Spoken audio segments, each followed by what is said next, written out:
मुझे बताइए, आज सबसे बड़ा मुद्दा कौन सा है? बेरोजगारी। आप में से कितने लोग बेरोजगार हैं? सभी बेरोजगार। कितने लोग शिक्षित हैं? सब शिक्षित हैं। ये मोदी जी का कार्यकाल है। मोदी जी के मुंह से आपने बेरोजगारी शब्द सुना है पिछले 3 महीनों में? क्या कहते हैं मोदी जी बेरोजगारी के बारे में?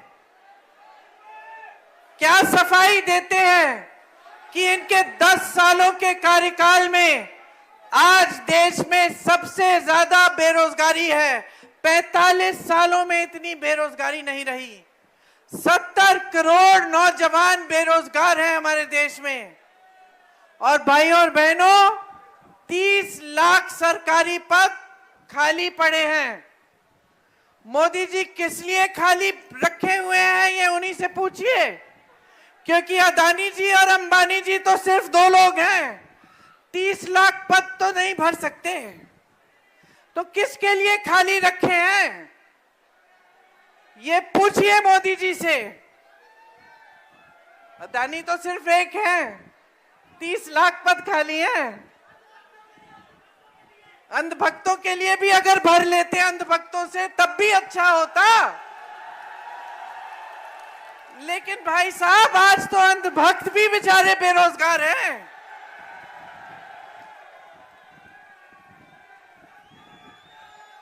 दूसरा सबसे बड़ा राष्ट्रीय मुद्दा कौन सा है? पहला बेरोजगारी, दूसरा कौन सा है? महंगाई। मेरी बहनें खड़ी हैं, इनसे पूछिए, दुकान जाती हैं तो खाली हाथ वापस आती हैं कि सारा सामान खरीद के आती हैं? मोदी जी के मुंह से ये शब्द निकलते हुए सुना है आपने 3 महीनों में, जब से प्रचार शुरू हुआ है? सुना है? मोदी जी कहते हैं महिलाओं का सशक्तिकरण, कहते हैं कि हमने 33% आरक्षण दे दिया महिलाओं को। ये सब कहते हैं ना, कहते हैं कि महिला की सुरक्षा के बारे में वो बात करते हैं।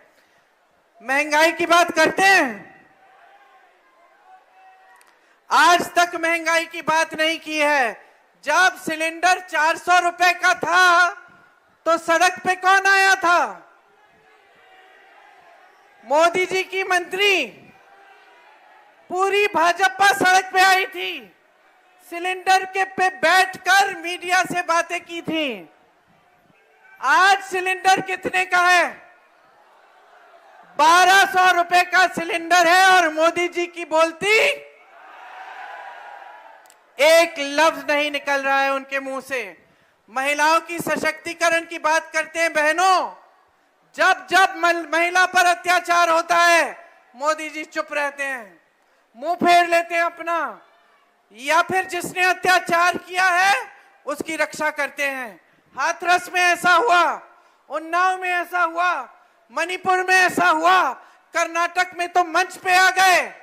जिसने अत्याचार किया था 200 महिलाओं के साथ, उनके साथ मंच पे आ गए और कहा कि इनके लिए वोट दोगे तो मोदी को वोट मिलेगा। आरक्षण की बात की, क्या हुआ? पता चला कि मोदी जी इवेंटबाजी में व्यस्त थे, उनको माला पहनाया जा रहा था, कहा जा रहा था कि आरक्षण किया है महिलाओं के लिए, लेकिन पता चला कि 10 सालों के लिए वो आरक्षण लागू नहीं होगा। बहनें, महंगाई से आप पिस रही हैं, इसका तो इलाज दे देते 10 सालों में। अगर आपकी सुरक्षा के लिए कुछ नहीं करना था, अब अगर आपको सशक्त करने के लिए कुछ नहीं करना था, आपको रोजगार नहीं दिलवाने थे, तो कम से कम महंगाई तो कम कर लेते। आज पेट्रोल और डीजल का दाम क्या है? आज आप जाती हैं दुकान, आटा, सब्जी, तेल, सब कुछ महंगा है। आपको फीस भरनी पड़ती है अपने बच्चों के लिए, मुश्किल होती है, घबराहट होती है। घर में कोई बीमार पड़ता है, घबराहट होती है कि किस तरह इलाज कराएंगे। बच्चा बड़ा हो रहा है, उसको शिक्षित करना है, ट्यूशन की फीस भरनी है, घबराहट होती है।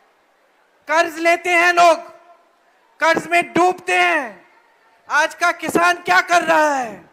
कमा नहीं पा रहा है। ये तीसरा मुद्दा है राष्ट्रीय, कि आज खेती से किसान कमा नहीं पा रहा है, उसकी कमाई खत्म हो गई है। हर खेती के सामान पर क्या डाला है मोदी जी ने? जीएसटी डाल दी है। हर सामान पर जीएसटी डाला है, ताकि हर सामान महंगा हो गया है। खाद समय पे नहीं मिलता, नुकसान होता है तो भुगतान नहीं मिलता, सब कुछ महंगा हो गया है। किसान कमा नहीं पा रहा है। किसान आत्महत्या करता है 1 लाख रुपए के लिए, 50,000 रुपए के लिए, 2 लाख रुपए के लिए, और मोदी जी माफ करते हैं किसके लोन? 22 खरबपतियों के 16 लाख करोड़ रुपए मोदी जी माफ करते हैं। देश के किसान के लिए 1 रुपया माफ नहीं करते मोदी जी। मोदी जी से पूछिए किसानों की क्या समस्या है, मुंह बंद, कुछ नहीं बोलेंगे। जानते हैं क्यों? क्योंकि 10 सालों में उन्होंने कष्ट नहीं किया है ये पता करने का कि किसानों का इस देश में क्या कष्ट है। 10 सालों में एक बार किसी किसान के साथ खेती में नहीं दिखे हैं ये पूछते हुए कि आपकी समस्या क्या है। आप ये जो बहा रहे हो अपना पसीना रोज रोज, ये जो मेहनत कर रहे हो, इससे जो तुम्हारी कमाई, आपकी कमाई खत्म हो रही है, इसके बारे में मोदी जी आपसे पूछते नहीं है।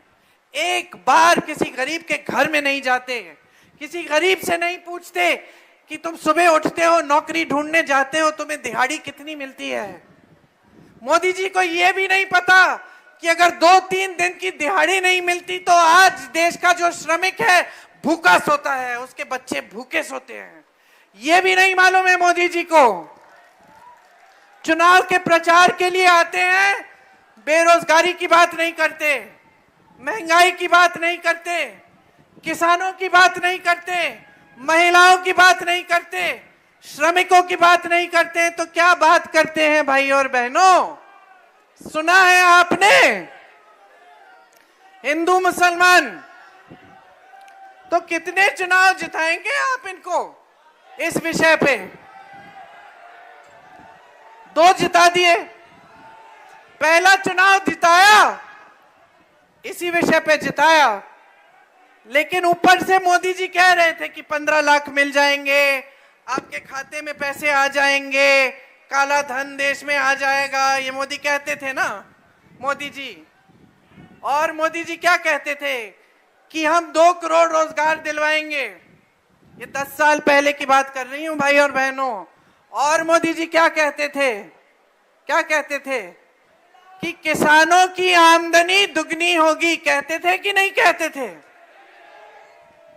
आपने सुन ली बात, ऊपर से आपको धर्म की बातें बता दी, आपने फिर से चुनाव जिता दिया।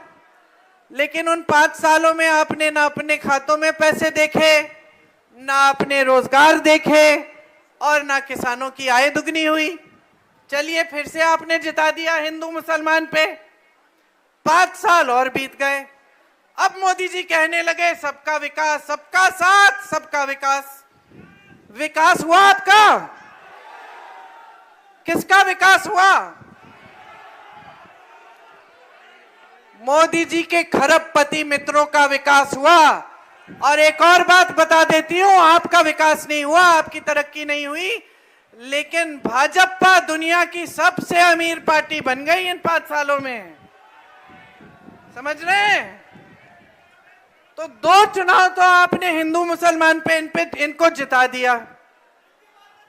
ऊपर से जो बड़ी बड़ी बातें की इन्होंने, वो खुद ही भूल गए। आप तो भूल ही गए, वो तो खुद ही भूल गए, है कि नहीं? अब तीसरा चुनाव आया है भाई और बहनों, क्या मन बनाया है?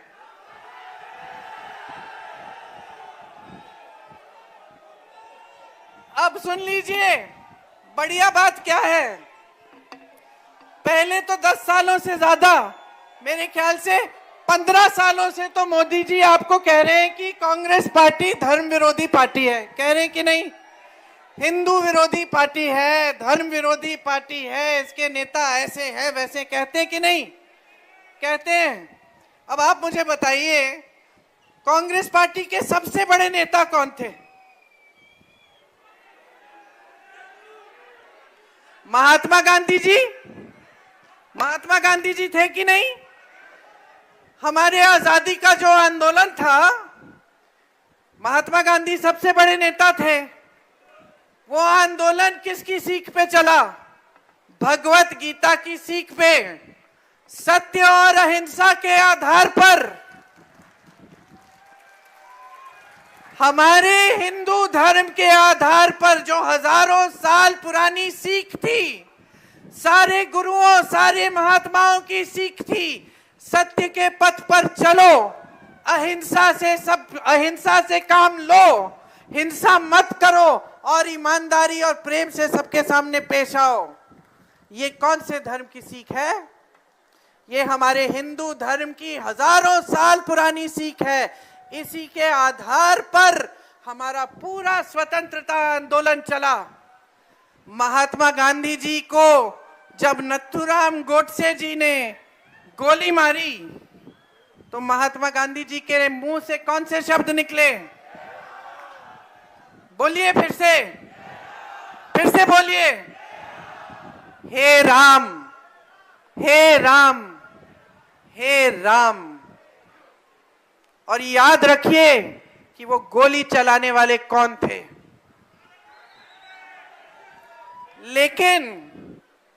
लेकिन असली बात तो ये है भाई और बहनों कि मोदी जी ने खुद पिछले हफ्ते एक इंटरव्यू दिया और उस इंटरव्यू में क्या बोल गए? वाराणसी गए थे अपने संसदीय क्षेत्र में, कभी कभी जाना होता है, कभी कभी। फिक्र मत करिए, वहां भी किसी के गरीब के घर में नहीं गए, वहां भी किसी गांव में नहीं गए। हाँ, फोटो खिंचवाने अच्छी साफ सुथरी जगह में गए हैं जहां बाकी लोग नहीं घुस पाए। साफ सुथरी जगह में इंटरव्यू देने गए। क्या बोला मोदी जी ने? मोदी जी ने ये बहुत अनोखी बात बोली कि अगर मैं हिंदू मुसलमान करता तो मैं प्रधानमंत्री पद के लायक नहीं होता। ये मोदी जी ने बात कही है। आपने तो 2 चुनाव में इसी आधार पर वोट डाल दिया मोदी जी को। अब मोदी जी 10 साल बाद खंडन कर रहे हैं कि भाई ये मेरी विचारधारा ही नहीं है, ये मेरी राजनीति ही नहीं है, ये मेरी नीतियां ही नहीं है। खुद खंडन कर डाला। अरे खुद अपने मुंह से कह डाले कि मैं प्रधानमंत्री बनने के लायक ही नहीं हूं, अपने मुंह से कह डाले। और सुनिए भाई और बहनों, कहानी खत्म नहीं हुई है। अगले दिन मोदी जी प्रचार के लिए निकले। अगले दिन क्या कहते हैं? हिंदू मुसलमान, हिंदू मुसलमान, हिंदू मुसलमान। तो देख लीजिए, मैंने आपसे पूछा कि मोदी जी के मुंह से क्या लफ्ज निकलते हैं, आपने कहा हिंदू मुसलमान। ठीक है, तो इसको मैंने आपको ये बात समझा दी। दूसरी बात क्या निकलती है मोदी जी के मुंह से आजकल? कि सावधान रहिए, ये कांग्रेस पार्टी का जो घोषणा पत्र है ये बहुत खतरनाक है। इसमें ऐसी चीजें लिखी हैं कि कांग्रेस पार्टी एक एक्सरे की मशीन लेकर आपके घरों में घुसेगी और उस एक्सरे मशीन से आपके मंगलसूत्र ढूंढेगी और उनको चुरा लेगी। ये हमारे देश के परम आदरणीय प्रधानमंत्री श्री नरेंद्र मोदी जी अपने मुंह से बातें कह रहे हैं। अब मैं आपसे पूछना चाहती हूं कि कोई ऐसी एक्सरे मशीन है जो मंगलसूत्र ढूंढ के निकालती है? इस दुनिया में है? ऐसी बनी है कोई एक्सरे की मशीन? फिर मोदी जी कहीं और गए, गुजरात, और वहां एक और बात बोल गए कि सावधान रहिए, अगर आपके 2 घर हैं तो कांग्रेस पार्टी 1 घर छीन लेगी। अगर आपकी 2 गाड़ियां हैं तो कांग्रेस पार्टी के नेता आकर 1 गाड़ी छीन लेंगे। और अगर आपकी 2 भैंसें हैं, किसकी भैंस है? यहां किसी की भैंस है तो पकड़ लो, क्योंकि मैं आ गई हूं। उन्होंने कहा कि अगर किसी की 2 भैंसें हैं तो कांग्रेस पार्टी के नेता आकर 1 भैंस चुरा लेंगे। अब बताइए, देश की जनता जूझ रही है। किसान कमा नहीं पा रहा है, नौजवान रोजगार नहीं पा रहा है, महंगाई से मेरी बहन परेशान है, रो रही हैं, गैस का सिलेंडर क्या कुछ नहीं मिल रहा है। और मोदी जी चुनावी मंच पर आकर भैंस, मंगलसूत्र चुराने वाली बातें, हिंदू मुसलमान की बातें कर रहे हैं।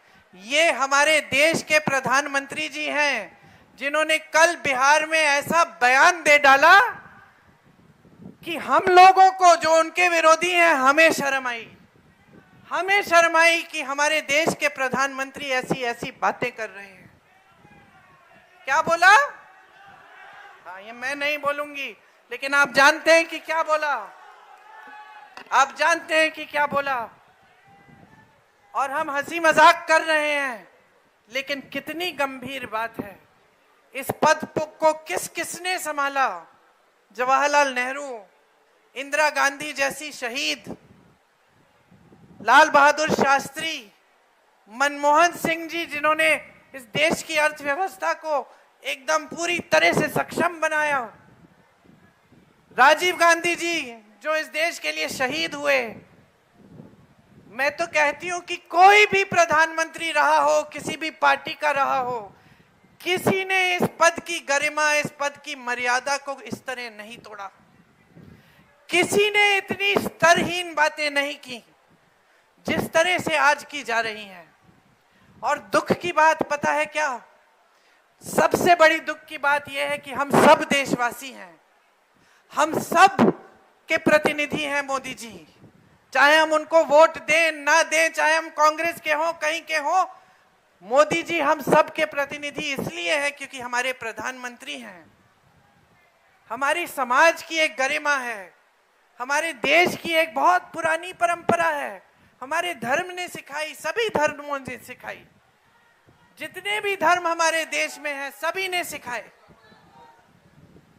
एक बोलने का तरीका होता है, एक आंखों की शर्म होती है, लेकिन मोदी जी किसी चीज की परवाह न करते हुए सिर्फ सत्ता के लिए कुछ भी करने को राजी हो गए हैं। और हम सब देशवासी हैं, हम सब देखकर चौंक रहे हैं कि कितना स्तर गिराएंगे, इस पद की कितना स्तर गिराएंगे। ये उचित नहीं है बहनों और भाइयों। जो इन्होंने 10 सालों में किया है हमारे देश में, ये सही नहीं है भाइयों और बहनों। हमारे लोकतंत्र को हर तरह से कमजोर किया है। जहां आपने प्रदेश की सरकार बनाई जो भाजपा की नहीं थी, वहां पैसे खिला खिला के, घूस दे देकर, विधायकों को खरीद के सरकार बदलवाई। खुलेआम किया ये काम, मीडिया ने वाह वाह किया उनका, जनता देखती रही, जनता ने चुना किसी को तो था, सरकार आई किसी और की। मोदी जी को शर्म नहीं आई कि लोकतंत्र का इस तरह से उल्लंघन हो रहा है। न्यायपालिकाओं को कमजोर करने का काम किया, दबाव डाला जजों पर, न्यायाधीशों पर। शर्म नहीं आई उनको। ये मीडिया के मेरे सारे दोस्त यहाँ हैं, खरबपतियों ने सारे मीडिया के चैनल खरीद लिए।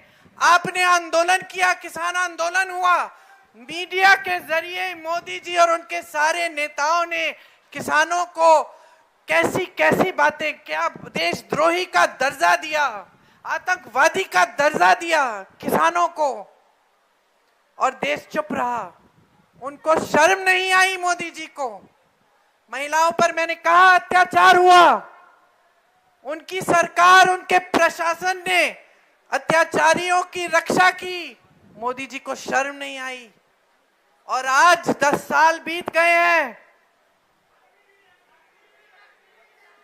जो सेना में शहीद होने के लिए तैयार होते थे, जिन बच्चों को मैंने अपनी आंखों से देखा है उत्तर प्रदेश की गांव में, यहाँ पंजाब में भी, हिमाचल में, हरियाणा में, उत्तराखंड में दौड़ लगाते हुए 3 बजे 4 बजे सुबह, क्योंकि कहते थे हमें सेना में भर्ती होना है, हमें अपने परिवारों का देखभाल करना है, हम इस देश के लिए शहीद होने के लिए तैयार हैं। उनका जज्बा भी नहीं समझ पाए मोदी जी, फिर भी उनको शर्म नहीं आए। वो अग्निवीर जैसी स्कीम लाए कि 4 साल सेना में भर्ती हो, वापस घर आओ और फिर से बेरोजगार हो। और अगर शहीद हो जाओगे इस देश के लिए तो शहीद का दर्जा भी नहीं मिलेगा, आपके माँ बाप को पेंशन भी नहीं मिलेगा शहादत का। ये लाए मोदी जी तोहफा इनके लिए, इस देश के नौजवानों के लिए। तो हर स्तर पर नाकामयाब रहे हैं। शर्म आनी चाहिए इनको कि आज आपके सामने आकर इस तरह से बहकी बहकी बातें कर रहे हैं, आपके ध्यान को भटकाने की कोशिश कर रहे हैं, आपको ये कहने की कोशिश कर रहे हैं कि तीसरी बार धर्म के आधार पर इनको सत्ता दे दो। कौन से भगवान कहते हैं, मैं पूछना चाहती हूं, कौन से भगवान कहते हैं कि आपको किसी पार्टी को वोट देना है? इस देश में जितने भी धर्म हैं, हिंदू धर्म की शुरुआत है, हिंदू धर्म, सिख धर्म, मुसलमान धर्म, सारे धर्म इस देश में जितने भी धर्म हैं, सभी एक बात कहते हैं, ईमानदारी से अपना जीवन जियो, सत्य के पथ पर चलो, एक दूसरे से प्रेम की भावना रखो, इस देश को एकजुट रखो। ये सभी धर्म कहते हैं, सभी धर्म कहते हैं, सभी भगवानों ने कहा, सभी महात्माओं ने कहा। किसी भगवान ने नहीं कहा कि भाजपा को वोट दीजिए, कमल पे बटन दबाइए। और आज अगर भगवान आपके सामने उतर जाते तो किसी भी धर्म के भगवान होते तो वो यही कहते कि अपनी सच्चाई पर उतरो, जागरूक बनो, इस देश की जनता हो, ये देश तुम्हारा है, इस धरती में तुम्हारा खून है, तुम्हारा पसीना है, तुम्हारे पूर्वजों की शहादत है। जागो, यही कहते भगवान आपको कि जागो, पहचानो, जो तुम्हारे लिए काम करता है उसे पहचानो, जिसके दिल में तुम्हारे लिए हमदर्दी है उसे पहचानो, जो 4000 किलोमीटर पैदल चल के दिखाता है तुम्हारी समस्याओं को सुनने के लिए, उसे देखो।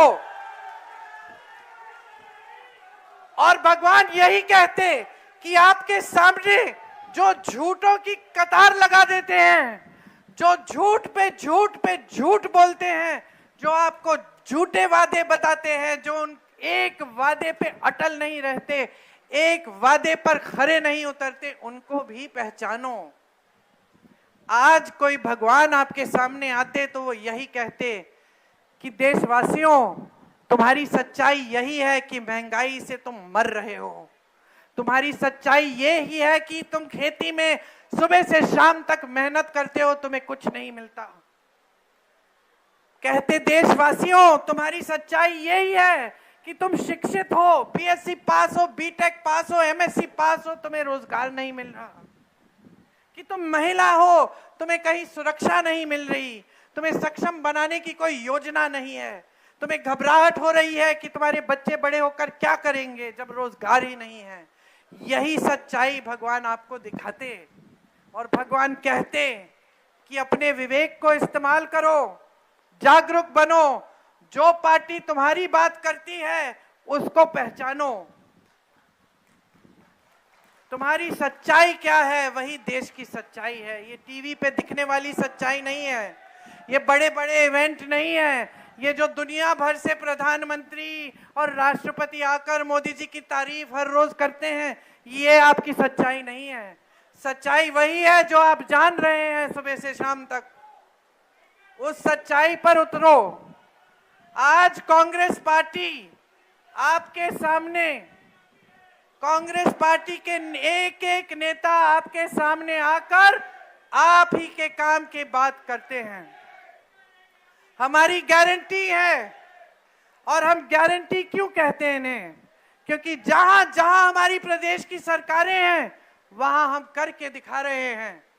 कर्नाटका और तेलंगाना में मेरी बहनों, हर गरीब परिवार की सबसे बड़ी महिला के खातों में आज 2000 रुपए हर महीने जा रहे हैं। और कांग्रेस पार्टी कह रही है कि केंद्र में हमारी सरकार बनेगी तो 8500 रुपए हर महीने आपके खातों में भी डाले जाएंगे। हम कह रहे हैं कि महिलाओं को सक्षम करने के लिए, आत्मनिर्भर बनाने के लिए सरकारी पद जितने भी हैं उनमें से 50% महिलाओं को जाएंगे। हम कह रहे हैं कि हमारे नौजवान भाइयों और बहनों, आप स्नातक पास हो तो आपके लिए 1 साल की अप्रेंटिसशिप का प्रोग्राम लाएंगे, जिसमें आपको कम से कम सालाना 1 लाख रुपए की कमाई होगी और आपका हुनर बढ़ाया जाएगा। हम कह रहे हैं कि 5,000 करोड़ रुपए का फंड लाएंगे, जिससे आप अगर अपना कारोबार, अपना बिजनेस शुरू करना चाहते हैं तो आपको सुविधा मिलेगी। ये जो 30 लाख पद मोदी जी ने शायद अंबानी जी और अडानी जी के लिए खाली रखे हैं, ये हम भर के दिखाएंगे आपको। कांग्रेस पार्टी ने जहां जहां सरकार बनी वहां वहां किसानों के कर्ज माफ करने का काम किया। हम कह रहे हैं कि किसानों के कर्ज माफ करने के लिए एक स्थायी आयोग बनाएंगे, ताकि जब जब आप संकट में हैं तब तब आप उस सुविधा का इस्तेमाल कर पाएंगे। खेती के हर सामान से जीएसटी हटा देंगे, ताकि हर खेती का सामान सस्ता हो। आपका जो नुकसान का भुगतान है वो 1 महीने के अंदर अंदर देकर आपको पूरा भुगतान देकर दिखाएंगे। न्यूनतम समर्थन मूल्य आपका कानूनी अधिकार बनाएंगे। मोदी जी आए उसके बाद या योगी जी आए, वो मजबूर हो जाएंगे कि आपकी उपज के लिए न्यूनतम समर्थन मूल्य देना पड़ेगा। जिस तरह से हमने उन्हें मजबूर किया कि आपको आज राशन दे रहे हैं। कानून लाए थे हम, भोजन के अधिकार का कानून, जिसके तहत ये कानूनी अधिकार बन गया था गरीब परिवारों का कि कोई भी सरकार आए तो आपको राशन देना पड़ेगा। इसलिए मोदी जी आपको 5 किलो राशन दिलवाते हैं। ये अलग बात है कि उस पर उन्होंने अपनी फोटो चेप दी और ये कह दिया कि उन्हीं की स्कीम है, लेकिन ये उनकी स्कीम नहीं, उनकी मजबूरी है बहनों। इसी तरह से श्रमिकों के लिए हमने तय किया है कि पूरे देश भर में 400 रुपए से कम दिहाड़ी कोई नहीं दे पाएगा। ये कानून बनेगा। जैसे हम गांव में मनरेगा लाए और मोदी जी ने उसको कमजोर किया, हम मनरेगा, गांव वाले मनरेगा को मजबूत करेंगे और शहरों में मनरेगा लाएंगे जैसी स्कीम लाएंगे, जिससे 100 दिन का रोजगार शहरों में भी पक्का मिलेगा। तो अब बताइए आपकी काम की बात कौन करता है? आपकी काम की बात कांग्रेस पार्टी शुरू से कर रही है। और भाइयों और बहनों, खोखली बात नहीं है ये, क्योंकि हम जहां जहां हमारे प्रदेश के सरकार है हम काम करके दिखा रहे हैं। किसी से भी पूछ लीजिए, कर्नाटका में पूछिए, हिमाचल में पूछिए, ओपीएस हिमाचल में लागू है, तेलंगाना में पूछिए, जो गारंटी दी थी उनको पूरा करने का काम इन सारी जगहों में शुरू हुआ है।